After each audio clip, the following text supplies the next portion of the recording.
कि इस समय संसद सत्र चल रहा है, यह आप लोगों को मालूम है, जिसमें देश में आम जनहित के मुद्दों पर कम बल्कि अपने अपने स्वार्थ में राजनीति करने पर ज़्यादा जोर दिया जा रहा है, जो ये अति चिंता की बात है। साथ ही पिछले कुछ समय से वक्फ बोर्ड पर भी सत्ता व विपक्ष द्वारा जो राजनीति की जा रही है, तो ये भी अति चिंता की बात है। और यदि ये मामला समय रहते आम सहमति से सुलझा लिया जाता तो ये ज़्यादा बेहतर होता। केंद्र सरकार इस मामले में जरूर पुनर्विचार करे, सोच विचार करे, ये भी हमारी पार्टी की केंद्र सरकार से पुरजोर अपील है। जैसा कि विदित है कि इस बार बीएसपी के संस्थापक एवं जन्मदाता मान्यवर श्री कांशीराम जी की जयंती को होली व अन्य त्योहारों के कुछ ही घंटे बीत जाने के बाद दिनांक 15 मार्च को खासकर यूपी व दिल्ली सहित पूरे देश में इनके अनुयायियों ने अपार संख्या में इकट्ठा होकर इसे विभिन्न स्तर पर मनाया है और अपने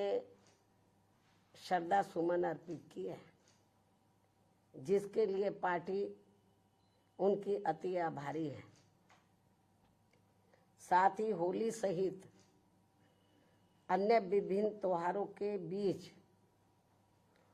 इस बार मान्यवर श्री कांशीराम जी की जयंती जिस अति उत्साह व जोश के साथ मनाकर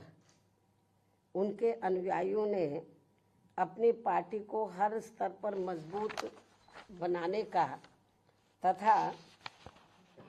उनकी एकमात्र उत्तराधिकारी व पार्टी की राष्ट्रीय अध्यक्ष का अपने पूरे तन मन धन से साथ देने का जो संकल्प लिया है, तो उसने पार्टी को मजबूती देने के लिए मेरे हिम्मत व हौसले को कई गुना और ज़्यादा बढ़ा दिया है, जिसे मैं अभी तक की तरह आगे भी अपने जीते जी अपने व्यक्तिगत तथा भाई बहन व रिश्ते नातों आदि के स्वार्थ में कभी भी कमजोर नहीं पड़ने दूंगी। वैसे भी मेरे भाई बहन व अन्य रिश्ते नाते आदि मेरे लिए केवल बहुजन समाज का ही एक अंग है, उसके सिवाय कुछ भी नहीं है। इसके अलावा पार्टी व मूवमेंट के हित में बहुजन समाज के जो भी लोग अपनी पूरी ईमानदारी व निष्ठा से कार्य करते हैं, तो उन्हें पार्टी में जरूर आगे बढ़ने का मौका दिया जाएगा और इस मामले में मेरे रिश्ते नाते आदि भी आड़े नहीं आएंगे। यहाँ मैं सावधानी के तौर पर ये भी बताना चाहूँगी कि पिछले कुछ वर्षों से सत्ता व विपक्ष में बैठी सभी जातिवादी, सांप्रदायिक व पूंजीवादी पार्टियां बीएसपी के विरुद्ध अंदर अंदर आपस में मिलकर बहुजन समाज की एकमात्र हितैषी पार्टी बीएसपी को किस्म किस्म के हथकंडों के जरिए इसे कमजोर करने की पूरी कोशिश में लगी है, क्योंकि यहाँ जातिवादी पार्टियों को खासकर सन 2007 में यूपी में बीएसपी का अकेले ही पूर्ण बहुमत के आधार पर सत्ता में आना अभी तक भी उनके गले के नीचे से कतई भी नहीं उतर पा रहा है। और तभी से यहाँ सभी जातिवादी व खासकर दलित विरोधी पार्टियां किस्म किस्म के हथकंडे इस्तेमाल करके बीएसपी को कमजोर व खत्म करने में लगी है। इसी प्रकार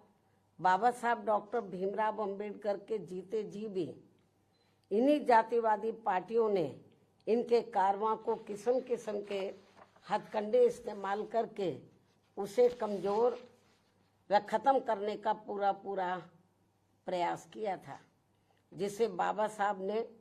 व बाद में मान्यवर श्री कांशीराम जी ने भी इनके मंसूबों को पूरा नहीं होने दिया है। और अब मैं भी अपने बहुजन समाज के बलबूते पर इनके इस मंसूबे को किसी भी कीमत पर पूरा नहीं होने दूंगी। ये मेरा पार्टी के लोगों को वायदा है, जिसके लिए मुझे अपने बहुजन समाज का हर स्तर पर साथ मिलना भी बहुत ज़रूरी है। और अच्छी बात यह है कि बहुजन समाज पूरे तन मन धन के साथ अब मेरे साथ खड़ा है, अभी भी खड़ा है।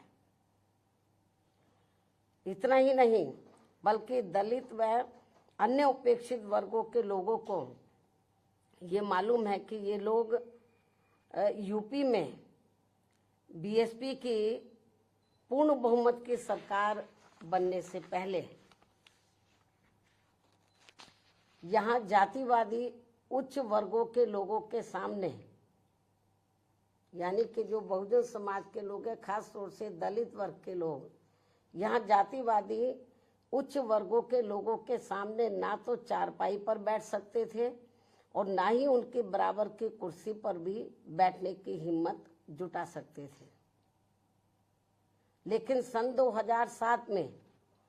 बीएसपी की अकेले पूर्ण बहुमत की सरकार बनने के बाद से ये सब अब काफी कुछ बदल गया है। अब ये लोग उनके बराबर में चारपाई व कुर्सी आदि पर भी पूरे सम्मान के साथ बैठ सकते हैं। ये जो बहुजन समाज के लोग हैं, यही है वास्तव में यहाँ सही सामाजिक परिवर्तन। यही है वास्तव में यहाँ सही सामाजिक परिवर्तन, जिसे मेरे नेतृत्व में बनी बीएसपी की सरकार ने लाया है। लोग सामाजिक परिवर्तन की बहुत बात करते हैं, लेकिन उसको धरातल पे कभी उतारते नहीं हैं।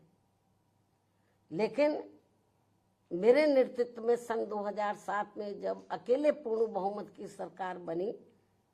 तो इसे मैंने धरातल पे उतारा है, जिससे यहाँ यूपी में हमारे संतों, गुरुओं व महापुरुषों का काफी हद तक सपना साकार हुआ है, जिसकी वास्तव में पूरी देन मान्यवर श्री कांशीराम जी की है। और ये सब यहाँ समाज में परिवर्तन लाने के मामले में इतिहास के पन्नों में जरूर लिखा जाएगा। इसके साथ ही बीएसपी की सरकार ने ही यहाँ यूपी में इन वर्गों के लोगों को, यानी कि बहुजन समाज के लोगों को काफी हद तक अपने पैरों पर खड़ा किया है। अपने संतों, गुरुओं व महापुरुषों को भी विभिन्न स्तर पर पूरा आदर सम्मान दिया गया है, जिसे लोग कभी भी नहीं भुला पाएंगे। लेकिन ये सब यहाँ सभी जातिवादी पार्टियों के गले के नीचे से अभी तक भी नहीं उतर पा रहा है। इसलिए अब वे इन वर्गों में से स्वार्थी किस्म के लोगों को आगे करके उनके जरिए विभिन्न नाम पर अनेकों छोटे छोटे संगठन व पार्टियां आदि बनवा के बीएसपी की इस ताकत को बांटकर इसे कमजोर करने में लगे, जिनसे बहुजन समाज के लोग जरूर सचेत रहे। यही समय की मांग है और यही पार्टी व मूवमेंट के हित में इनका सही कदम भी होगा, यदि हमारे लोग सचेत रहते हैं। इसके अलावा यहाँ मैं ये भी कहना चाहूँगी कि देश के प्रधानमंत्री बीच में अपनी खुद की गरीबी का तो जरूर उल्लेख करते रहते हैं, लेकिन इन्होंने दलित व अन्य उपेक्षित वर्गों के लोगों की तरह यहाँ कभी भी कोई जातीय भेदभाव नहीं झेला है। जो ये सब हमारे संतों, गुरुओं वह महापुरुषों ने समय समय पर झेला है, जिसे अभी भी इनके अनुयायी काफी हद तक झेल रहे हैं। इसलिए पार्टी के मिशनरी व परिपक्व लोगों से आज मेरी ये भी पुरजोर अपील है कि वे ये सभी जरूरी बातें अपने बच्चों व खासकर युवा पीढ़ी को जरूर हमेशा बताते रहें, जिनको तैयार करने की भी वास्तव में सही जिम्मेवारी इन्हीं लोगों की ही है। इस उम्मीद के साथ ही अब मैं पुनः होली आदि के त्योहारों के बीच में इस बार मान्यवर श्री कांशीराम जी की जयंती बड़े जोश व उत्साह के साथ मनाकर इनके अनुयायियों ने जो इनको अपना पूरा आदर सम्मान दिया है तथा मेरे साथ साथ इनके करोड़ों अनुयायियों का भी काफ़ी हौसला बढ़ाया है, उन सभी का हार्दिक दिल से आभार प्रकट करते हुए अब मैं अंत में यही कहना चाहूँगी कि इस समय संसद सत्र चल रहा है, यह आप लोगों को मालूम है,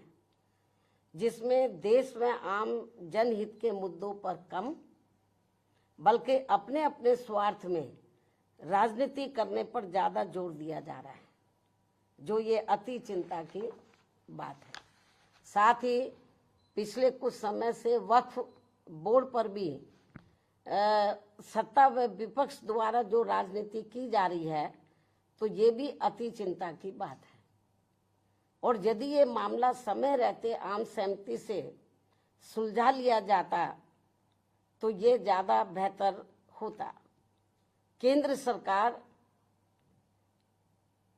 सरकार इस मामले में जरूर पुनर्विचार करे, सोच विचार करे, ये भी हमारी पार्टी की केंद्र सरकार से पुरजोर अपील है। इस उम्मीद के साथ ही अब मैं अपनी बात यहीं समाप्त करती हूँ। धन्यवाद। जय भीम व जय भारत।